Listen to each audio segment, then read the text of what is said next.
今晚为各位准备了一个小小的魔术，不知道各位愿不愿意赏光？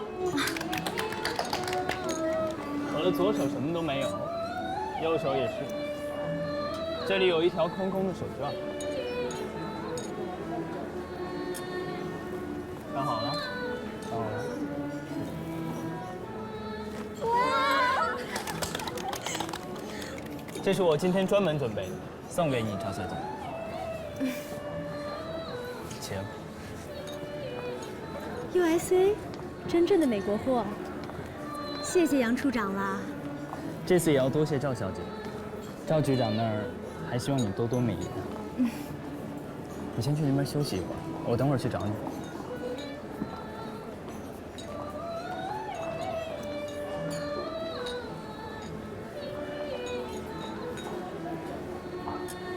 Hello。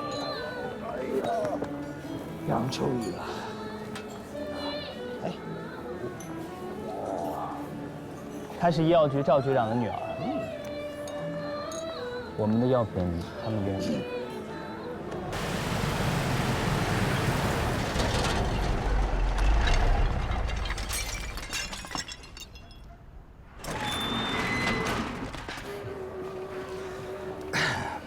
我们那批药品他们愿意照单全收，而且用黄金支付。不过，他要求提供由美军顾问团出具的手续。这是合法调拨文件。哎呀，华盛顿最近对我们色蔓延化无色茶的喷剂。哎，我给你介绍一个新朋友。哎。亲爱的刘，Hello， 哎，请允许我来介绍一下，这位是杨秋雨中校，保密局县站站长刘国瑞先生。长官好。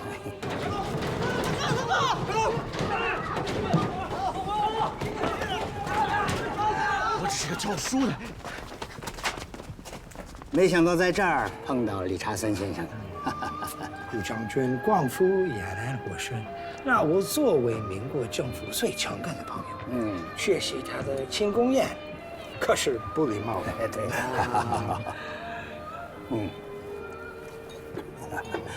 杨秋雨，是长官，中央陆军军官学校第18期生源，现任军需补给区备服处处长。哎，好，认识很高兴啊。没有人员，谁也不能进。我有紧急公务，不行。我是保密局丁胜奎组长，谁也不行。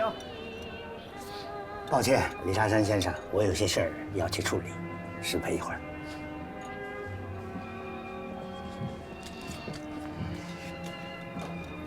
站长，发现一个共党寮长，扒了他。Cheers。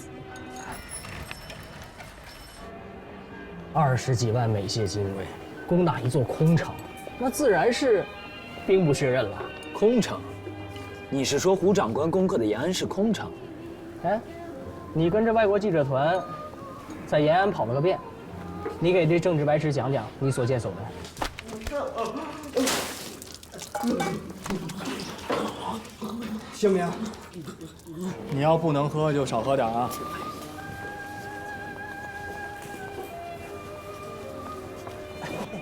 邱伟兄啊，今日这些言论，哎，不好意思啊，我失陪一下。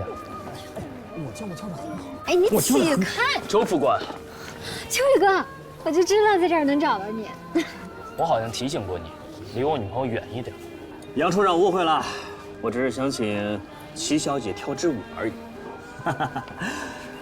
你们跳，你们跳。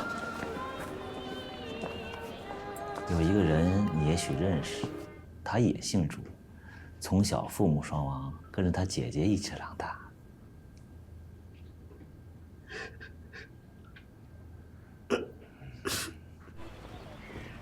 军协处到，军医处到，粮贸处到，备服处到。你们几个留下，其他的散会。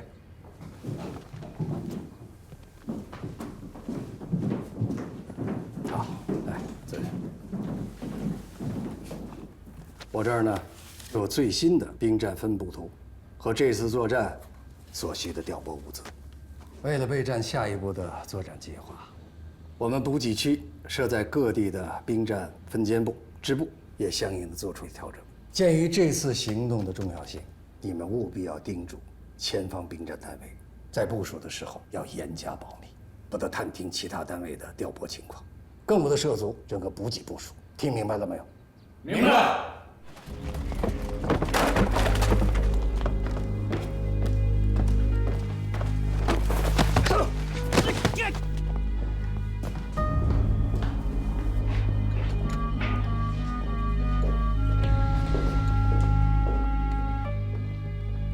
走，别动！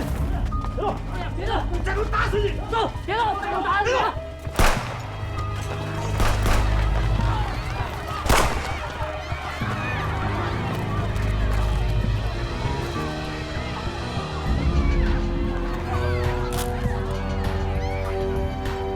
这个人叫朱继龙，代号地鼠。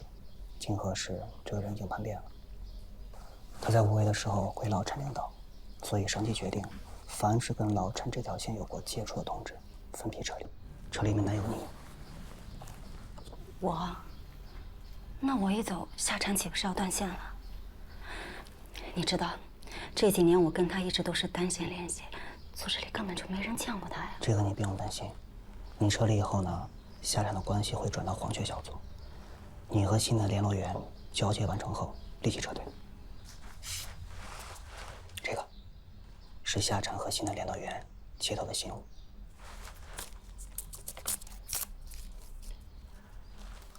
转交给他们。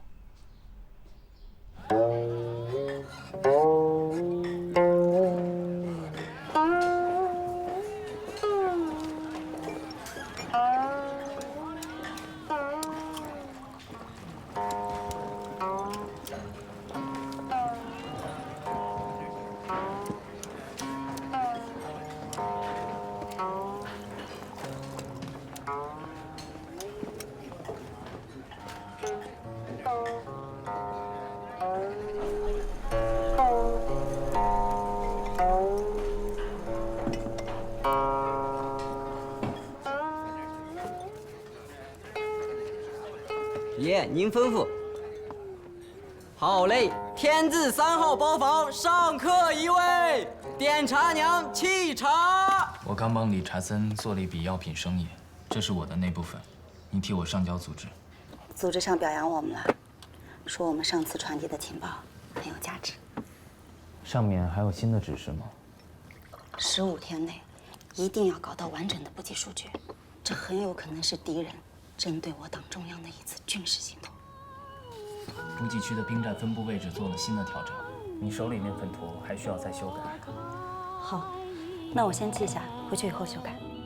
老曹，咱们再商量商量。我那几万套被服调不上去，我这心里着急啊。跟你说啊，形势有变，随署用美国人的设备已经查到了共匪中央纵队的秘密电台位置。胡长官准备派一个伞兵营去突袭，所以今天全力运送他们的物资，你的被服呀，真的顾不上了。老弟，改天给你想办法啊。好。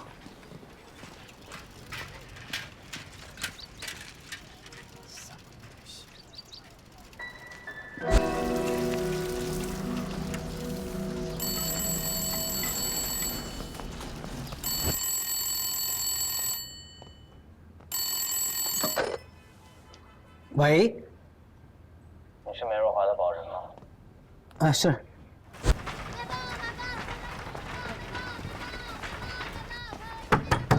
梅小姐，梅小姐，梅小姐，梅小姐，李先生，有什么急事吗？警察局呼气科让你去一趟。我遇到紧急情况需要见面，打这个电话联系我的保人，就说让我去警察局呼气科一趟。梅小姐，你没惹什么事吧？没事，我换身衣服就去警察局。好好好，谢谢你啊，那我走了。曹队长，以后还望你多多关照啊。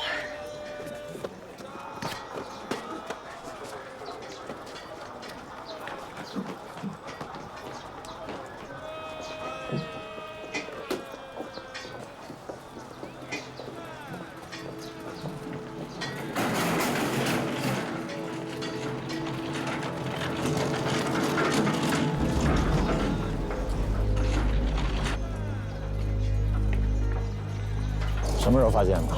刚买烟的时候，曹队长已经跟上去了。能学人吗？几年前吴威的区委会议，当时我为他们做的外围保护，这女的就是参会人员。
就是那个穿旗袍的。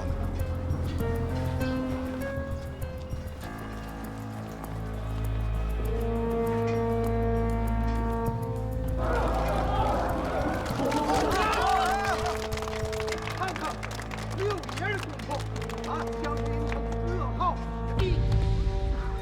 好啊，来，给点掌声！好，三教九流，五行八路啊。什么是风买卖？什么是样买卖？风马燕去，放羊皮鼠横子来，金皮彩挂。好，等跟他接头人来了再动手，控制周围，你进去。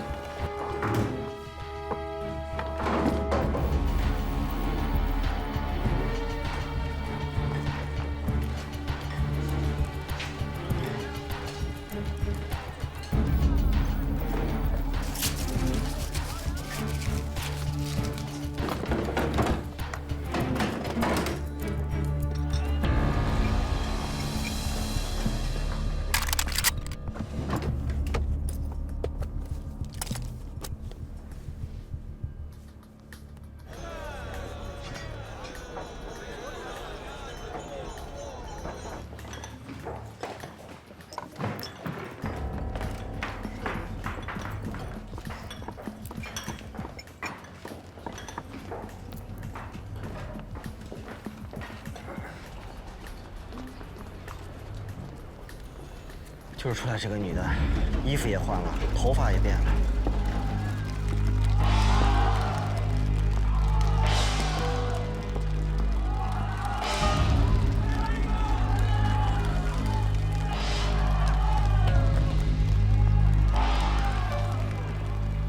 他要跑，动手抓人。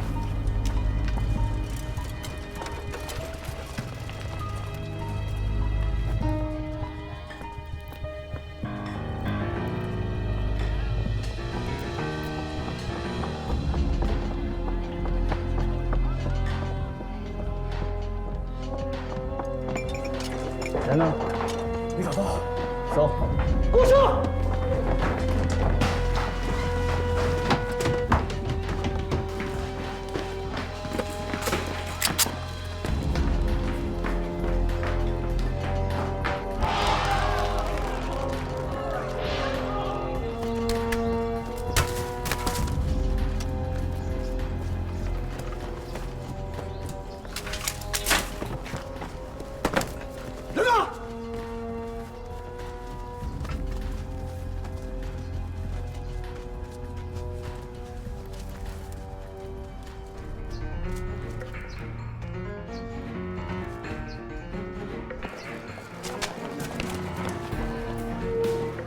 抓活的！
出来，保证你的安全。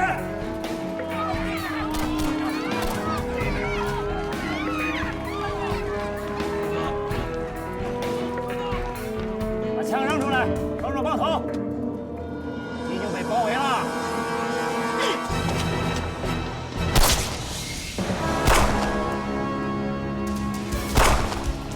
自己抓活的！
这什么呀？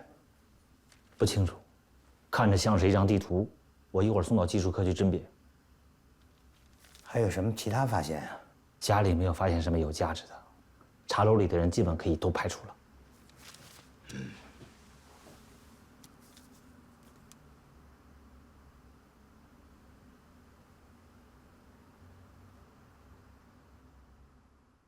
西溪茶楼是梅若华和夏蝉单独的联络点，组织内除了你我和夏蝉以外，没有任何人知道。梅若华同志已经牺牲了。我现在最担心的就是夏蝉拿到情报以后会冒险再返回西溪茶楼接关系。老范，留意茶楼附近的情况，万一有不测，不惜一切代价要保障夏蝉的安全。我马上派人安排。我听说你和美国领事馆的专员理查森先生私交甚好，是吗？啊，哎，你别这么紧张嘛！啊，来，坐。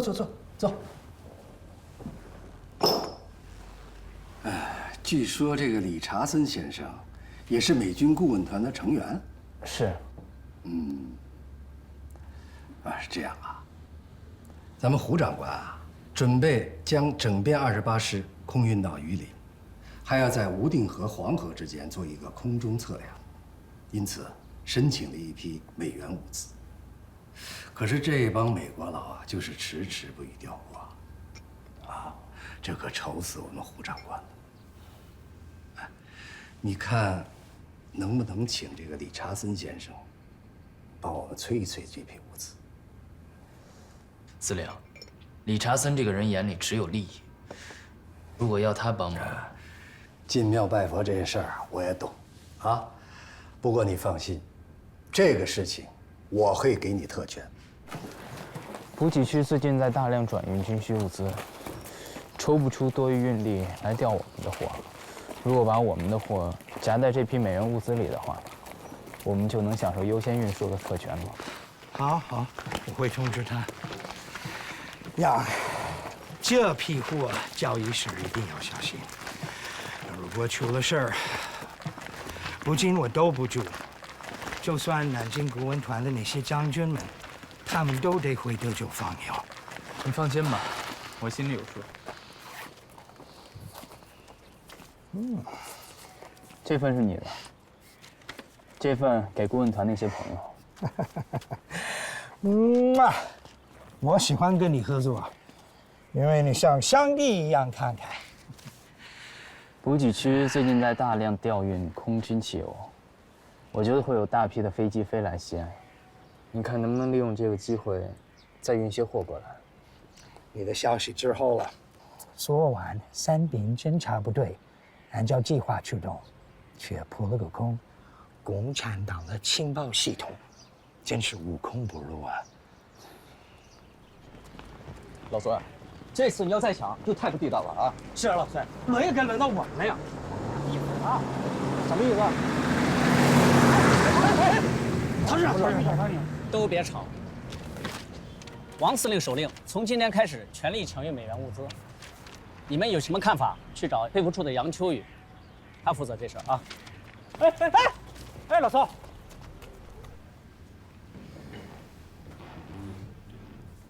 秋雨，你看能不能把我的东西夹到美元物资里运出去？不行，主要我不能告诉你美元物资要运到哪儿。这个无妨呀，我的东西要运到哪里可以告诉你啊，顺路上就给捎上嘛。老板，你敢说我也不敢听啊！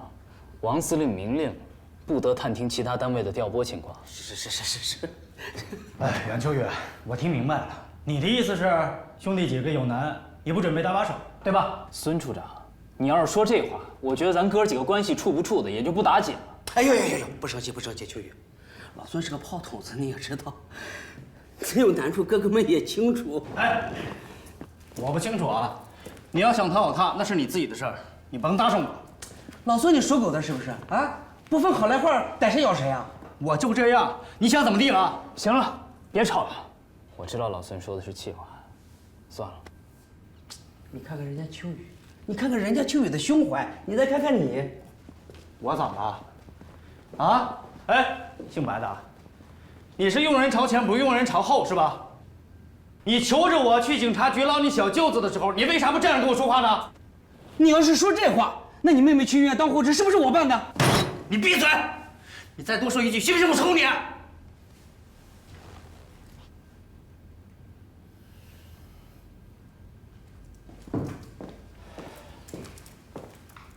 秋雨，这忙真不能帮。不是我不帮，我实在是帮不了。呀，秋雨，老孙这个人说话是不中听，但是我们确实……嘴呀！秋雨，现在啥情况你也知道，眼下这批物资如果不能及时运上去，那我们哥几个是要担责的。行，这事儿你不帮，我理解。那以后你嫂子和你大侄子就托给你了，帮我多照顾着。哎呀，老孙啊，你这话是说到点子上了，我也是这个意思。不是，哥几个别为难我行不行？我实在是不敢违抗军令啊。行，要不这样，我现在就去找王司令，我跟他说，我把这活辞了，不干了，行吗？咱哥几个回来还继续当兄弟，行吗？秋雨，老孙老白，我算是听明白了啊。说来说去，不就是因为担责任的事情吗？我倒是有个提议啊，大家可以把所有的数据都拿出来，然后根据美元物资的剩余运率，制作一个运输计划总表。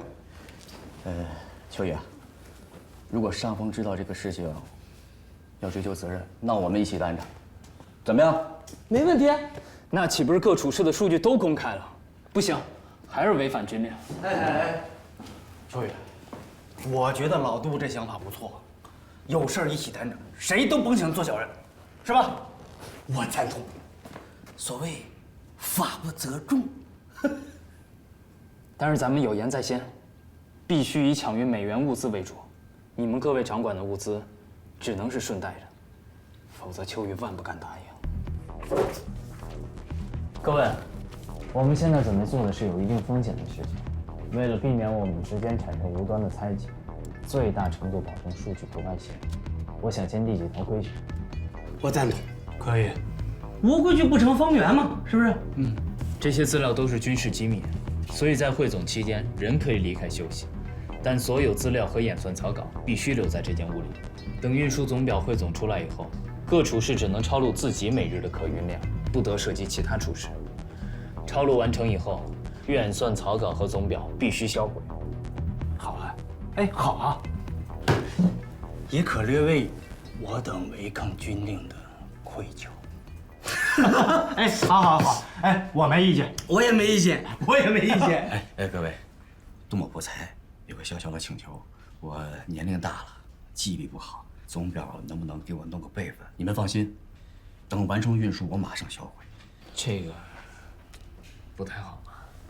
主要这件事关系太大。哎，秋雨，小节上过于纠缠，会伤及情感的。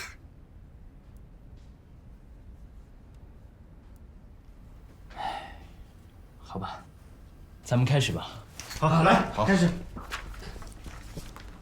明天汽车3团、4团，晚马4、6、7团将分别从西安、铜川装载美元物资运往绥德密水县。哪哪位有物资要求，放下。对，24旅是吧？24旅。这问题不就解决了吗？知道了部队番号和兵员配置，我们就能分出个轻重缓急来。把急需的物资先运上去，是不是？啊！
见到拿另一半系统，就是你的新联络员。接头暗号是，你知不知道有没有哪个好点的剧院有名角演出？答案不知道，从来不敢信。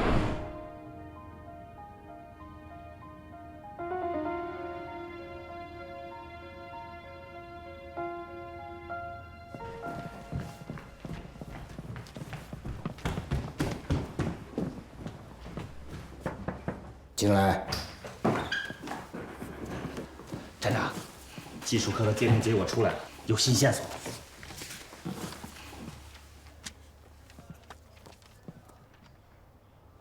那张图是补给兵站的分布图，难道补给区里藏有共党分子？至少这个女共党跟补给区有联系。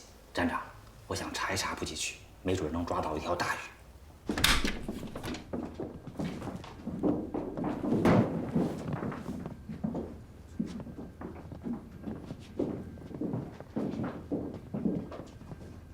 我来介绍一下，这位是保密局西安站行动3组组长丁胜奎中校。丁组长，这就留给你了。按照你们的方法认真查，谁要是不配合，你自己看着办。我这儿绝不姑息养奸。周副官，到，你留下，配合丁组长。是。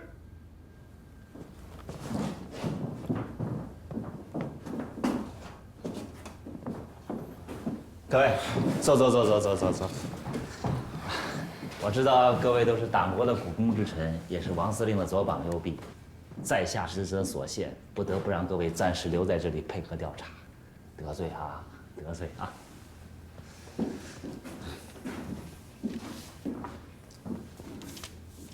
请各位把你们记得的补给分站、补给支部、兵站分监部的详细地址都写下来。还有就是本月14号，也就是5天前的中午11点到下午1点之间，你们在干什么？在哪儿？有谁能证明？也请写下来。都别愣着啊，赶紧写啊！丁组长的话就是司令的命令，听到吗？赶紧写。哎，对了，王司令说过，你们手里有一张调整过的兵站分布图，现在在哪里呢？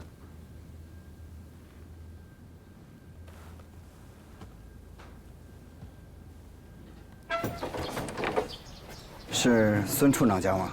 啊，是。你们干啥？哎，你们干啥？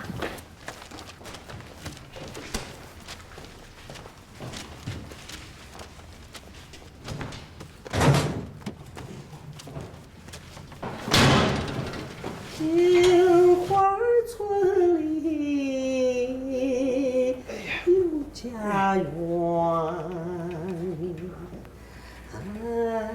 孙处长，孙处长，在你家里和办公室都没找到那份分布图。丁组长，请你去解释一下。不可能啊！我确实放家里了。带走！哎，这是干啥？放开！你他妈谁呀？你敢碰我？我他妈谁放开！你他妈敢碰我？放开我！放开我！这也太过分了吧！一个中校就这么说抓就抓了。老孙这次怕是在劫难逃了，除非能说清他那张图的下落。凭这个定老孙的罪能服众吗？你还不了解保密局的做派，服不服众他们根本就不考虑。对共党，他们从来都是宁肯错杀1000，也绝不放过1个。呀，想要离开其实也不是没有办法，只要咱们找出那个共党就可以走，或者是咱们推出一个共党也可以。推一个。至于人选，还都是个现成的。你是说我们只认老孙？怎么样？都是聪明人。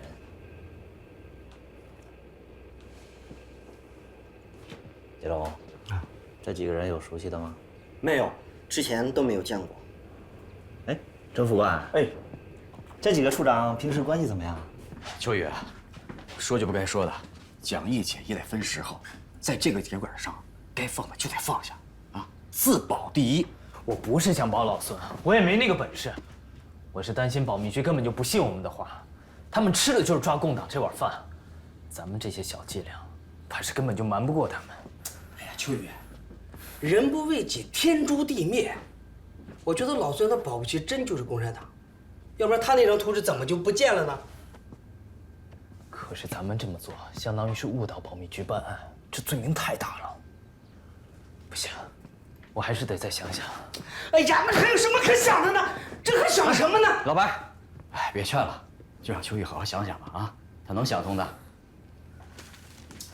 哎，再这么待下去就没自由喽。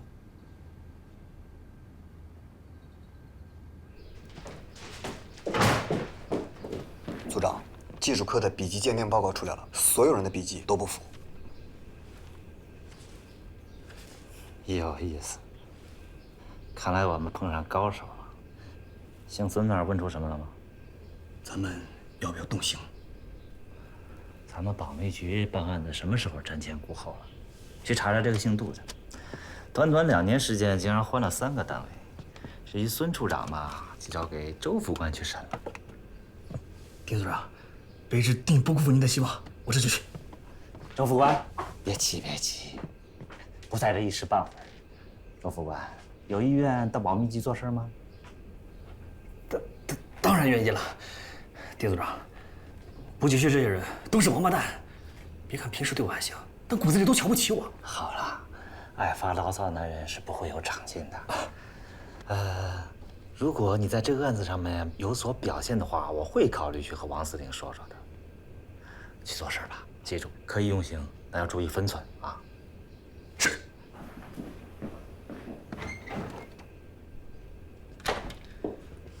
组长，抓捕女共党那天，这几个人的活动跟他们的供述都有些出入。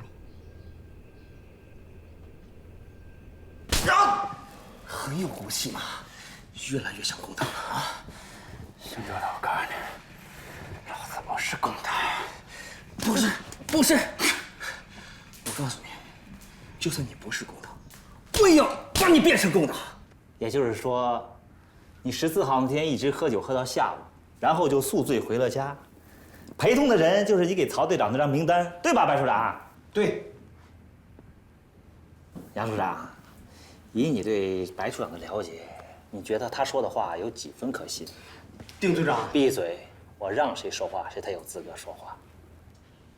我只给各位一次解释的机会，慎重，想好了再说话。杨处长，白处长这个人吧，怎么说呢？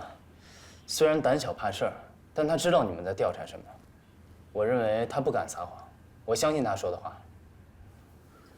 杜处长，你也是这么看吗？我认为老白没有胆子对保密局撒谎。是。白处长，我真羡慕你有2位这么仗义的同仁。哎，刚才你好像有话要说，我再给你一次机会，说吧。没了，他们2位都对我太了解了。可是据我们了解，你确实跟名单上的人喝过酒，不过那是在13号，不是我们来调查的14号。白处长，你不老实啊！我替你说，你14号去了西岐茶楼，跟一个女共党接了头，还袭击了保密局的密探，你就是共党分子。哎呦，没，我怎么能是共产党呢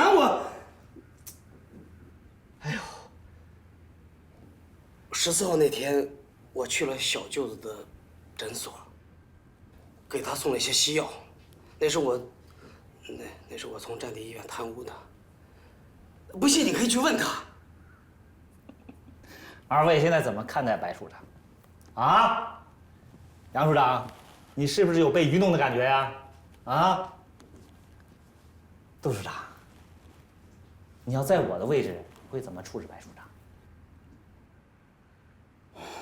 愚弄长官，延误了抓捕共党的最佳时刻，应该军法处置。就按杜处长说的办，来人，带走。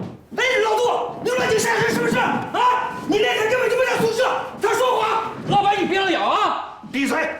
我让谁说话，谁才能说话。你继续说。14号那天，我好心找他去商量抢运里的事情，敲死敲活都没有人开门，我以为你怎么了呢？找他的秘书把门打开，里面根本就没人，他秘书可以作证。丁组长，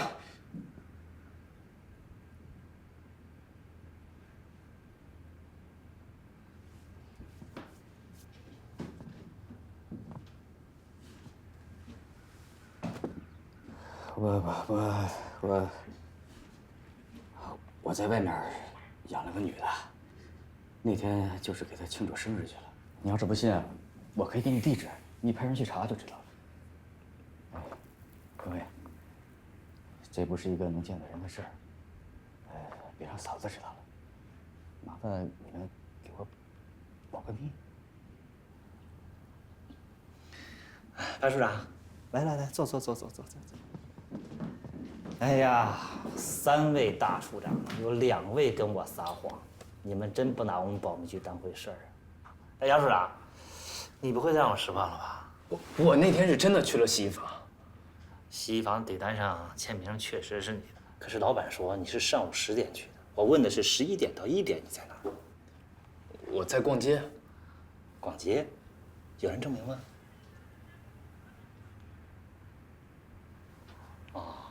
杜处长，还是老问题，你要处在我的位置，你会怎么处置杨处长呢？应该会刑讯吧。白处长，你的意见？我支持杜处长的意见。哎，杨处长，我应该按他们2位处长说的办理吗？不，你不。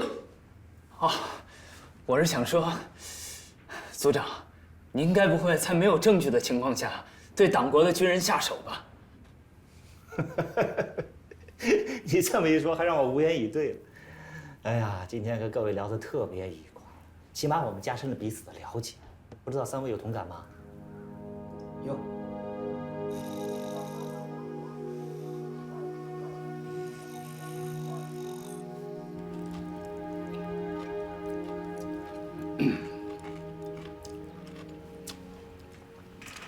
秋雨，昨天实在对不住了，那个丁组长那个架势实在是太……我知道你们为了自保，你不是说过吗？人不为己，天诛地灭。理解。秋雨，昨天确实是我们两个不仗义了，但是归根到底呢，就是想赶紧离开这儿，并没有加害你的心。老白昨天不也针对我了吗？我不是害怕了吗？那会儿。所以说现在最重要的是，我们想个办法能安全的离开这儿。我昨天说那个法子，你考虑怎么样了？老杜，你为什么一定要拉着我们俩指认老孙？该不会你自己才是共党，要借我俩的嘴开脱吧？杨秋雨，你属狗了吧？我好心好意的想办法为大家解围，你反咬我一口。我告诉你啊，我只是不想跟保密局的人纠缠，他们的手段你又不是不知道。哎，还有，就当做我昨天什么都没说。老杜，你不会真是共产党吧？老白，你要检举我吗？哎呀，你怎么能是共产党呢？你不会是共产党。秋雨，你也不是共产党。老白，谁是共产党我不知道，我只知道昨天有2个把我当兄弟的人要置我于死地。呀，这疙瘩咋还解不开了呢？还有，我劝你们最好别惦记着坑老孙，当心把他逼急了乱咬一通，再把汇总数据的事儿给泄露出去，到时候咱们前脚刚离开保密局，后脚就要进军瓦处。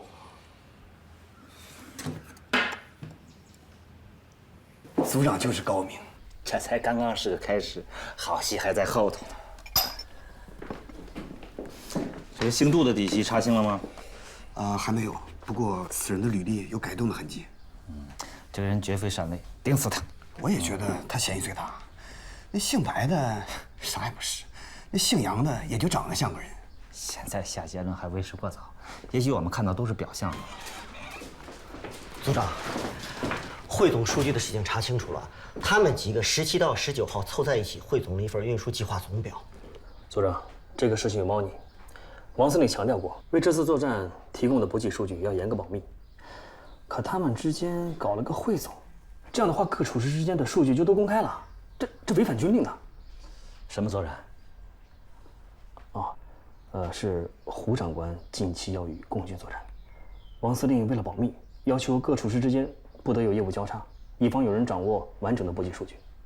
数据和作战之间有什么关系？之前我听王司令说过，完整的补给数据加上兵站分布图，如果落到了懂军事人的手里，那么就能判断出我军的兵力部署和行军路线，甚至是作战计划。难道共军的目标是这次的作战计划？那不对啊！这姓梅的女共党14号就死了，他们17号才汇总，这2件事儿完全挂不上啊！组长，会不会还有其他的共党分子潜藏在补给区？有道理啊，老孙有可能就是共党的另一条线。他那个图，老孙要是共党的话，交出援助后就应该跟着跑了，继续留在补给区就是找死。周副官，分析案情不要夹杂个人的情感啊！是。不过根据周副官所说，分布图只有配上了数据才有用，而这个女共党手里只有图而没有数据，这里呢恰恰就在汇总数据，这绝不是个巧合。我认为这个女共党在西齐哈罗的主要任务就是等待数据，她的最终目标就是作战计划。至于时间上的误差，一是这个女共党死亡是个意外，二是因为王司令的严令，使汇总数据的难度增加了。那照此推算，这数据应该还没送出去。组长，您看接下来该怎么办？其他人对做这份计划是什么态度？都赞成。当时大家都很着急，就怕不能按期完成任务，会贻误战机。他们当时堵在我办公室门口，我是被逼着同意的。杨处长是反对的。其实当时我也觉得有些不妥。是杜处长提议的。真的不是我，那是大家一起商议出来的。你是想包庇他吗？我没这个意思啊。现在这份总表在谁手里？杜处长。杜处长。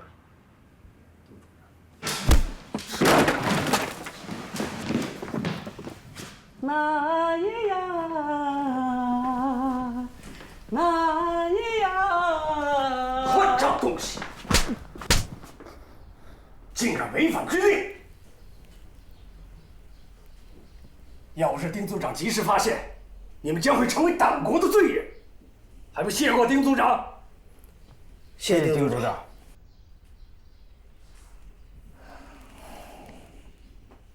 丁组长，他们现在可以离开这儿了吧？司令啊，抱歉啊，这个还得按程序办。等杜处长招了，会亲自把几位处长送到您面前。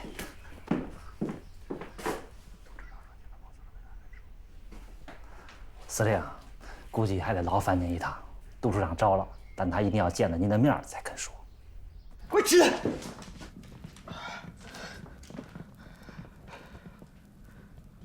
你的案子由保密局负责，你为什么要见我？司令，你不来，我要是开口，就死定了。我来了，你也活不了。国共势不两立。我不是共党，你们都听好了，老子是党统局的人。司令，党统局和保密局是同是有过，你不来，我他娘的不敢说。丁组长，果真如此的话，那杜处长的身份可就不一样了。我只能要求停止审讯，不能再这么被动的等下去了。派几个人到普济区搞他一下，吸引下产出现。山西汉城。丁组长特意让厨房给你们做了2碗油泼面，都多吃点啊。兄弟，东西掉了啊。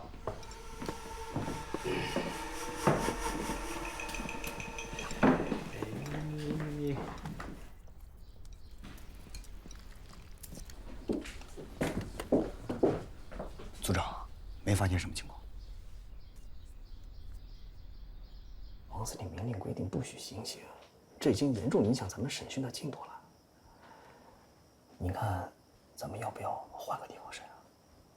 兄弟，我是被冤枉的，我是被冤枉的。哎，司令，我是被冤枉的。司令，我不想去保密局。司令，不让我做主啊！司令。司令，我冒昧的问一句，这次抢运美元物资是谁主导的？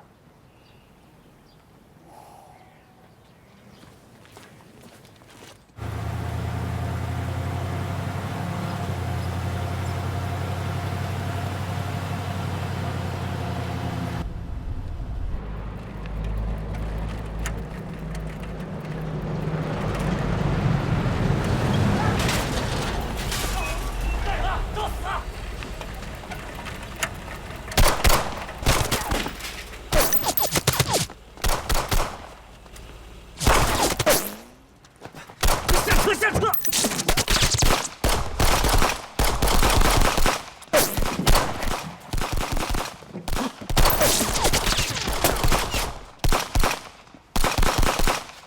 苏市长，朋友，疯了你！干什么？推黄金！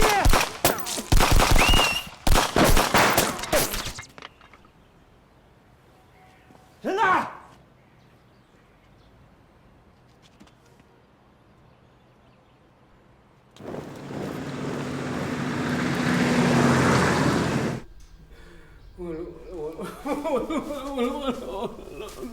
老杜，完了！老白，你烦不烦？能不能闭嘴？完了！秋雨，完了！我是冤枉的，秋雨，我是冤枉的，秋雨。哎呀，好，完了！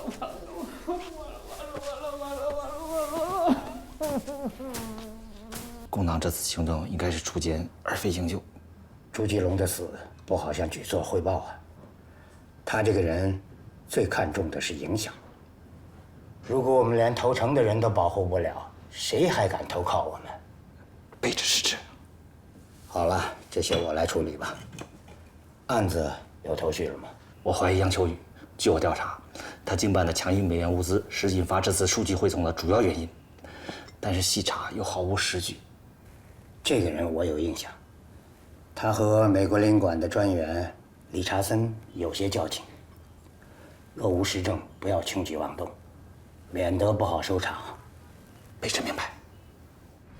老范，你也派几个人去寻找下茬，不然这样太被动了。抢运是理查森提出来的，这些王司令最清楚。理查森这么做又能得到什么利益呢？丁组长，我不明白你在说什么。你很明白我说的是什么？你算准了，只要打乱原来的运输计划，各业务处室一定会找你汇总，否则就会以贻误战机的罪名被送上军事法庭。所以，你策划了这次抢运，目的是为了得到完整的补给数据，进而推演出整个作战计划。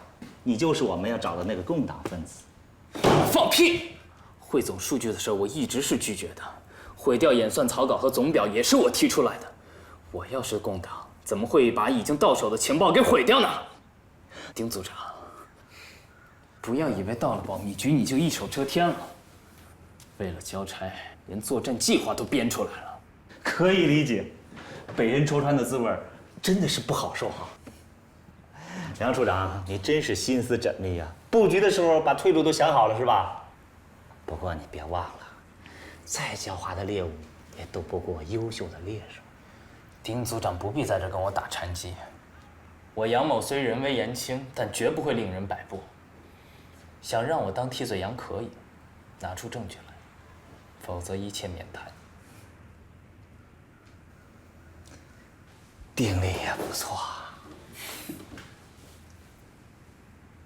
你真是一个聪明人。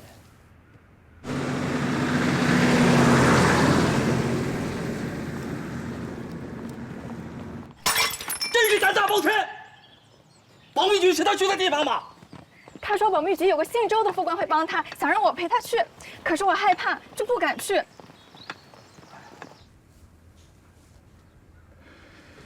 是你鼓动理查森提出抢运美元物资的，对吧？我说不是，你会信吗？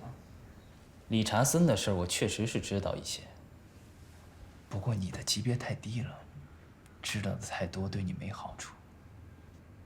想要知道的话，请刘站长来。你这个态度就是要和保密局对抗下去了，是吧？丁组长，作为党国的军人，我很愿意配合你。可是你明明就是在找替罪羊，根本不是为了查案。我话已经说得很明白了，想要知道理查森的事儿，请刘站长来。你要说我是共党，请你拿出证据。证据会有的，我有的是时间和耐心找证据，但你未必拖得起。丁组长，我觉得我们这场谈话没必要再进行下去了。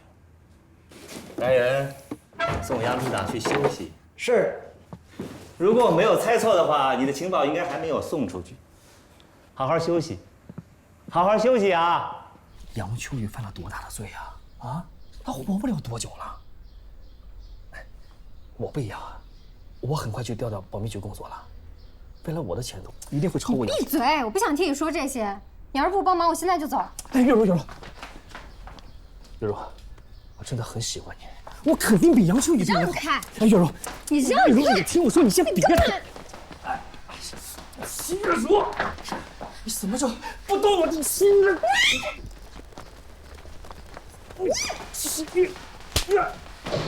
混蛋！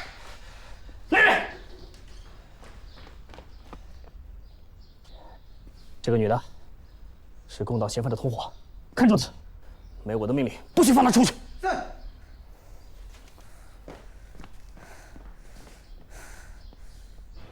哦，局座，但是齐凯文是国大代表，立刻给我放人。是。明白。好，马上放人。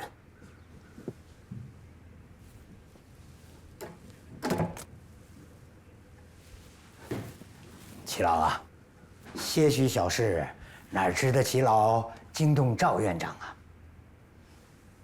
对你来说，兴许是小事，可对老朽来说是天大的事啊。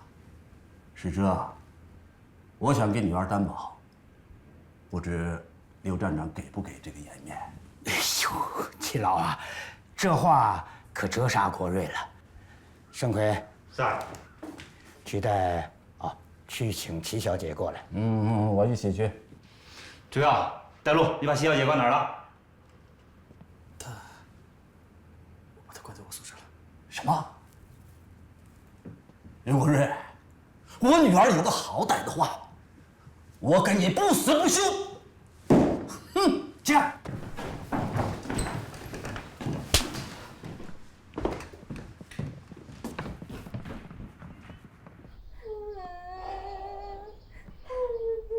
见色起不成，就无良为盗。保密局真给党国长脸呐！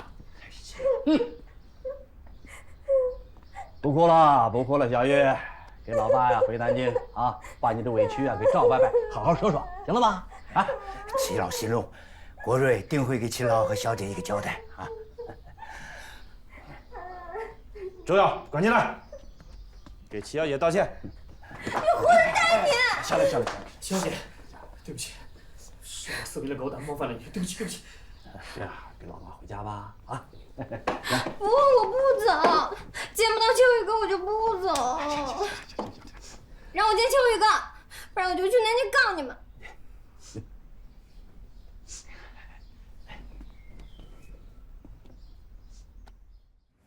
秋雨哥，你在补给区里那么多朋友，就没有人站出来替你说句公道话吗？都是些酒肉朋友，这会儿不落井下石已经不错了，除非能牵扯到他们个人利益。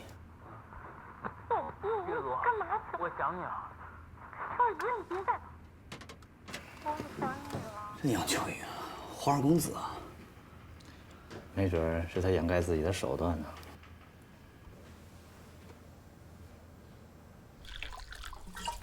齐老啊，恋爱的事儿，实属国瑞管理疏漏啊。齐老回家。那个周副官啊，必须要从严处置啊！当然，齐老放心，国瑞定会给齐老一个满意的答复。老朽问你不该问的话啊，那个杨秋雨到底是贪污还是通共啊？啊！补给区查出了一宗通共案，杨处长被牵扯进来了。啊，只能说有嫌疑。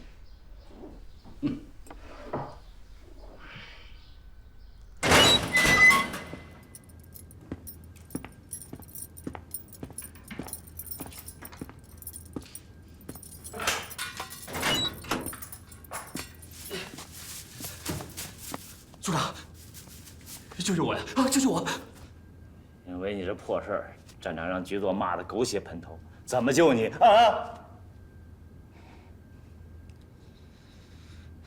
家乡红命，现在就去齐家登门谢罪，不管用什么办法让齐家妇女不再追究这个事儿，不然的话，我和站长都受牵连，你的下场你心里明白，你知道吗？现在就去把事儿办漂亮点儿。废。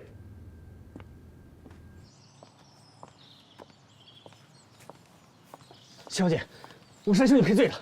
那天我该死！行了，我要是真铁了心对付你，就不会出来见你了。那齐老大，你以为我父亲会跟你这种小人计较吗？若不是怕传出去有辱名声，我也不会在这儿跟你废话。带上你东西滚吧。谢谢。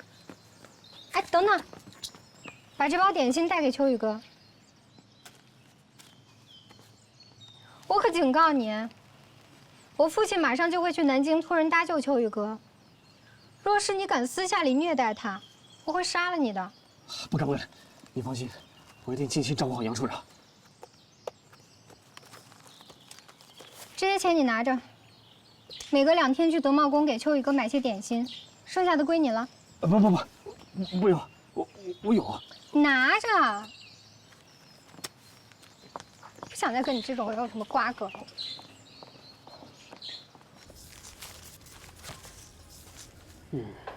谁这么大能耐，能把这个带到这儿来？我女朋友，正宗的德茂宫点心。尝尝。哎，小陆啊，尝尝。那，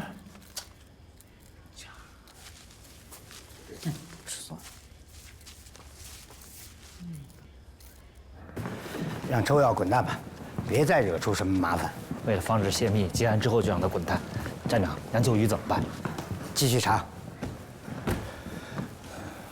杨秋雨有共党嫌疑，就算齐汉文有天大的本事，谅他不敢，这种案子上他也插手。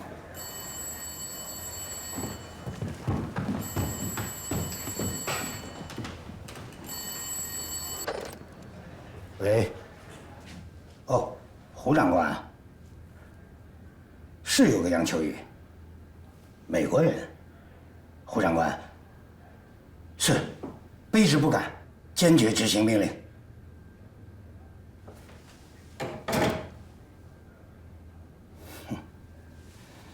这个杨秋雨不简单啊！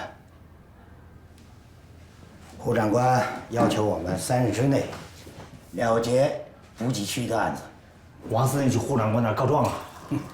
是美国人，美国领事馆的理查森给胡长官施压了，说我们带走了杨秋雨，耽误了美元物资的调拨。这什么事儿啊？偌大的补给区离的杨秋雨就不转了？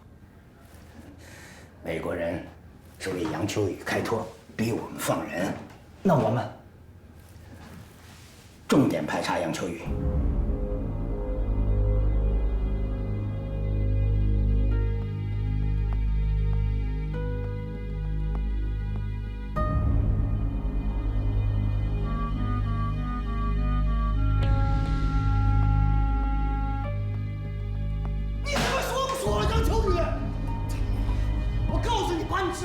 说出来，别他妈逼老子对你动刑！赶紧给我说，说不说？我们俩人特别冤呀，对不对？我们把准都说了。是不是？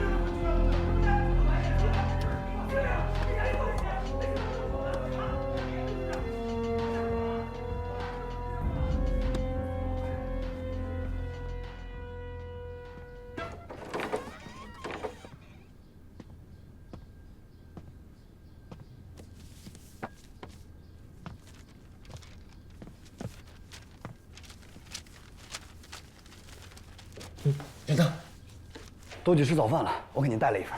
叫他们回来接着审，3天之内必须审出结果，叫他们回来快！是。下午理查森要来探视杨秋雨，你们准备一下吧。站长，现在探视不合适。这是上面的安排，你就派人盯着点吧。还有啊，你们得抓紧时间。刚才胡长官又打来电话催问案情了。局座那边，局座不同意延长调查时间，他的意思，3天之内找到证据，他就出面周旋；找不到就按胡长官的命令放人。局长也不想得罪美国人。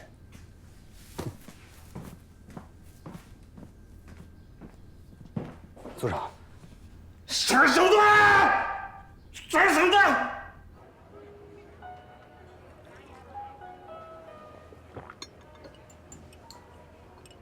夏山应该就在那3个处长中。通知保密局，我们的内线准备营救。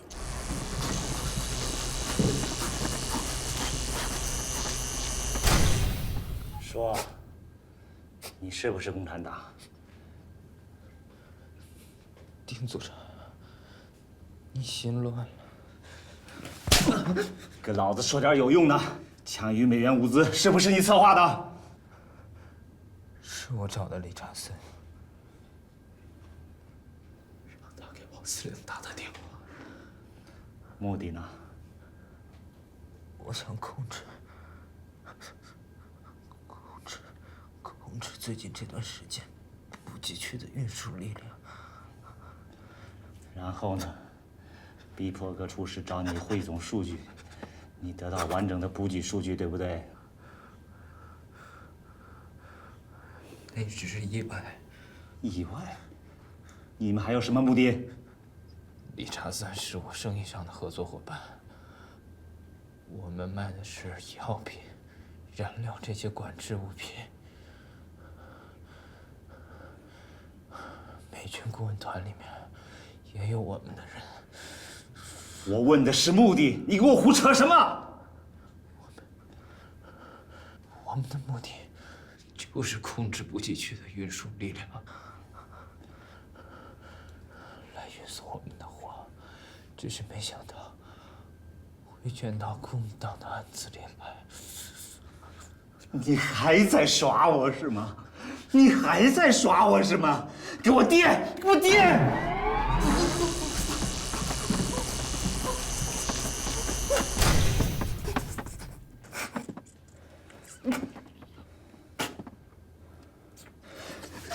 杨秋雨，别再给我耍花招了，那样只会让你更受罪。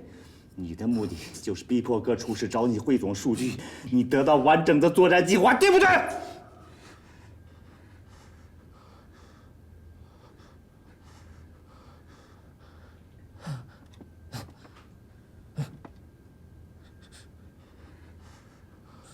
你不懂，就别在这装了。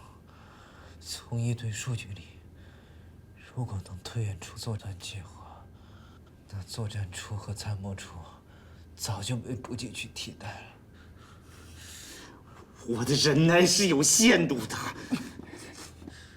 你别吓唬我，我知道你在这儿有掌握生死的权利，但是我背后有美国人，除非你找到我是共党的证据，否则你不敢杀我。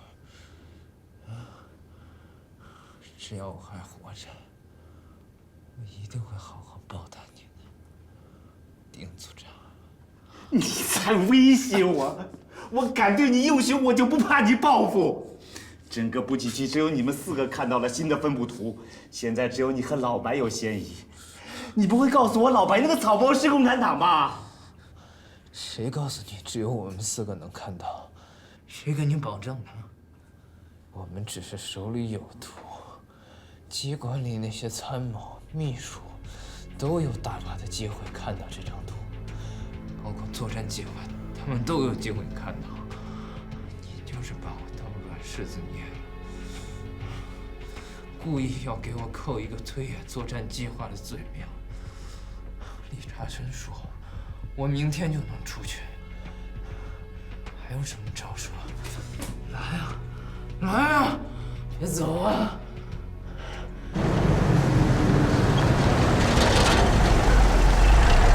组长，还是跟站长汇报一下吧，万一……站长现在只想着息事宁人，跟他汇报什么都做不了，一切后果我来承担。行动！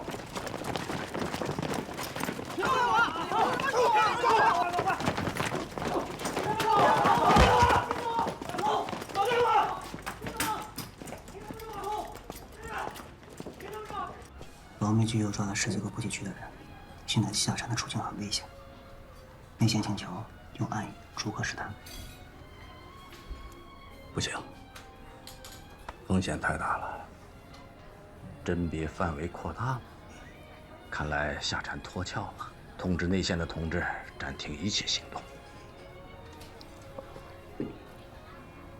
这次出去开会，我碰见了侯书记，他向我们透露了夏言的一些消息。夏禅是顾雪岩的儿子。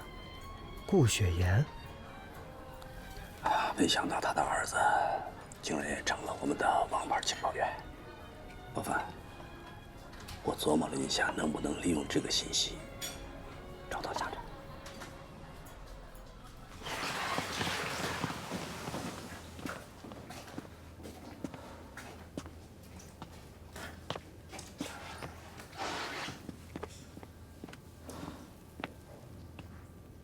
组长，你没事吧？我明白了，我着了杨秋雨的道了。他就是想让我把事态扩大到我控制不了的地步，他好脱身。他说的对，我心乱了，我去找站长请罪。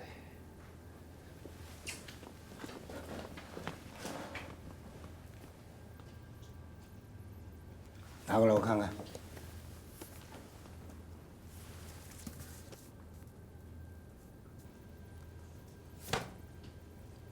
机会我给你了，你就拿这些废纸来整我！把那个姓杜的罪名给我定下来。案子办成这样，绝不能让党通局看我们笑话。组长，还有一个人可能接触到作战计划和兵站分布图。周耀，他是王司令副官，应该有机会。他人呢？昨天中午说出去买东西，就再没见人了。失踪了？他的办公室、家里、宿舍都找了吗？他是配合咱们办案的。马上派人去搜，去他宿舍。组长，组长。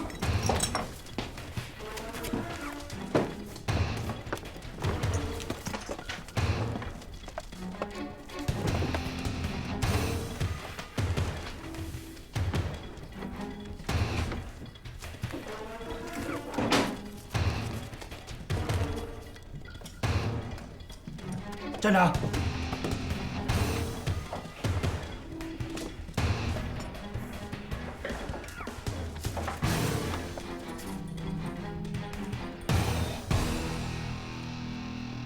马上通知宪兵队和警察局，全城搜捕共党分子周耀。队长，锦屏这个恐怕还不能确定吧？这样的铁证，还有什么确定不了？真不知道你这些年是怎么干下来的。今晚12点以前，把结案报告送我办公室来。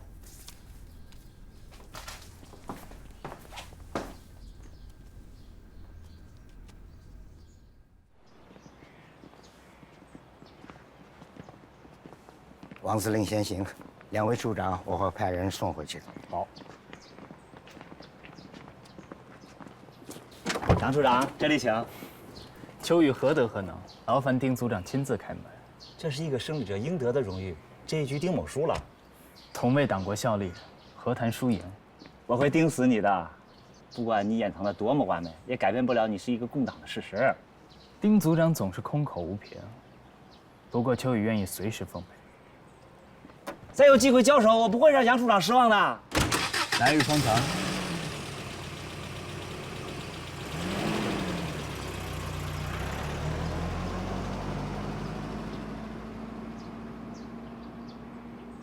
丁组长，破获共党分子周耀一案有功，举左惜才，特擢你为上校内勤参谋，即刻回南京述职，做个交接，上任去吧。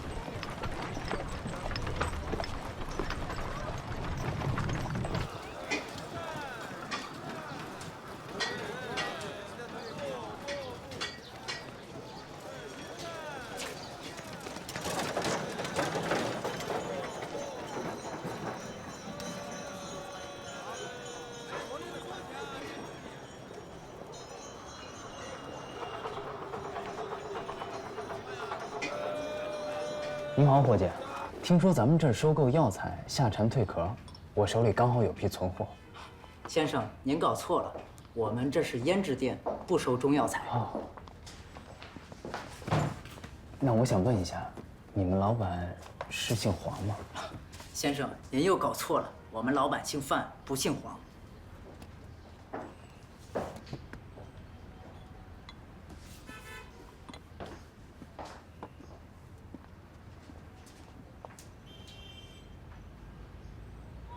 无疑了，我好像看到了已经牺牲的顾雪岩同志。我要亲自出面接他回家。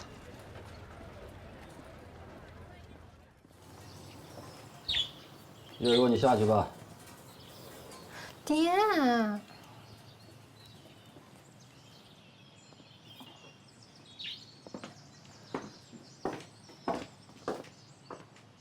听小女说你们两个是好朋友啊？是伯父。杨处长，你不要紧张啊，我也是过来的人了。我不反对青年男女在一起交往走动。伯父，您叫我秋雨就好了。听你的口音，你不像个陕西人啊。秋雨是江南苏镇人。江南苏镇，哎呦，那个是好地方啊。伯父可曾去过？哎呀，那是多少年前的事了。我清楚的记得啊，那有青石板铺成的小街，两边呢有好多木屋。小街的尽头是一座石拱桥，桥旁边有一个老的银杏树，下面呢还有一个老屋，屋顶的瓦片里长着一株株的屋檐花，挺漂亮的。那是不是一家豆花坊？那是我姥姥开的。哦，对，我要没记错的话，应该是李氏豆花吧？是顾记豆花。全镇就那么一家豆花店，伯父大概是记错了。是我记错了，是顾记豆花坊。看来咱们两个很有渊源呀。来，喝茶来。你出生在民国11年间的中秋节后，那时候正是南方的秋雨季节，故名秋雨。来，喝茶。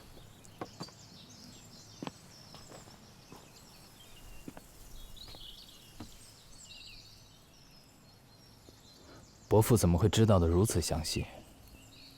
先不要急，一会儿啊，我有东西给你看。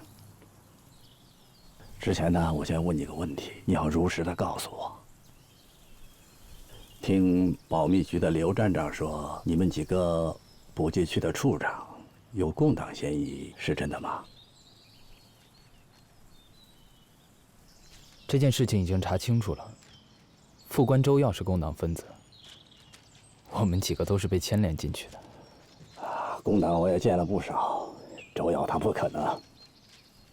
哎呀，我总觉得呀，共党另有其人。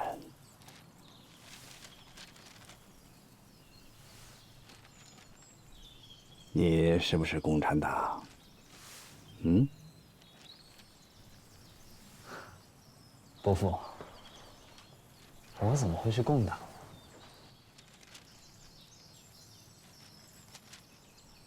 好，我让你看看东西，来。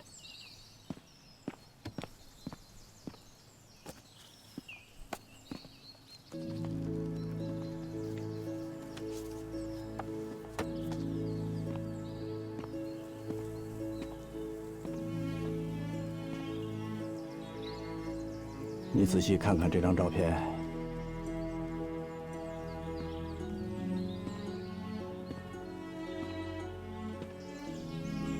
后排右边第二个是你的入党介绍人侯书记，第二排中间那个女子是你的母亲顾雪岩，她身后那个是我。当年顾记豆花坊是我们在苏镇的一个交通站，你母亲和我还有侯书记，我们是一个小组的战友。在你6岁那年，你母亲为了养护我和侯书记牺牲了。所以伯父您是？你知道不知道哪儿有一个好点的剧院，有民角演出？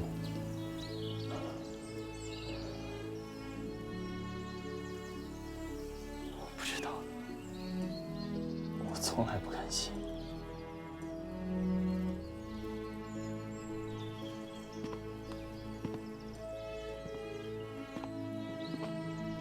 我是黄雀，我代表组织欢迎你，欢迎下站回家。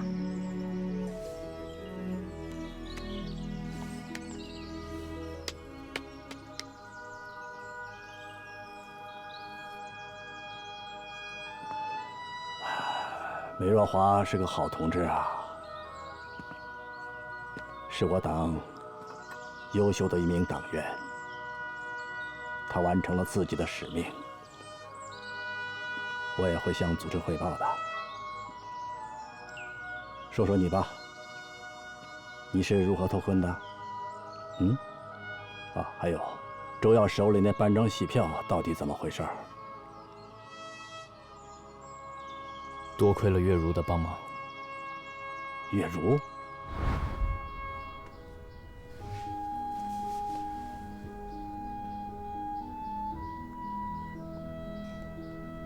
我要想出去，必须借助周副官。我在交通银行有个保险柜，里面有个白色信封，装的是美元。等周副官上门道歉时，您把那些美元给他，托他照顾我的生活，同时让他给我带一包德茂宫的点心。我见到点心，就知道他已经拿到钱了。希望你能让胡长官向保密局施压。周副官知道你们生意上的事情太多了，而且他喜欢乱说话，是个很危险的人。会让周副官永远保守秘密 ，just like the others. Let's go.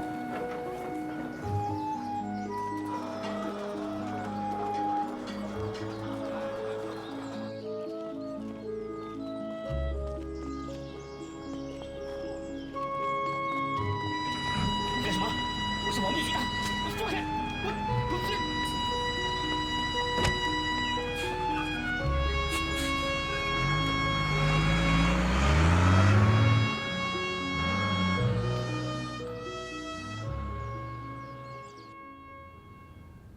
我英勇的西北野战兵团，遵照毛泽东主席和党中央的部署，在人民群众的支持下，先后取得清化边、养马河、盘龙镇3战3捷的胜利，粉碎了国民党反动派对我陕北根据地的重点进攻，稳定了陕北战局，有效地策应了全国其他战场，为夺取西北战场的最后胜利奠定了基础。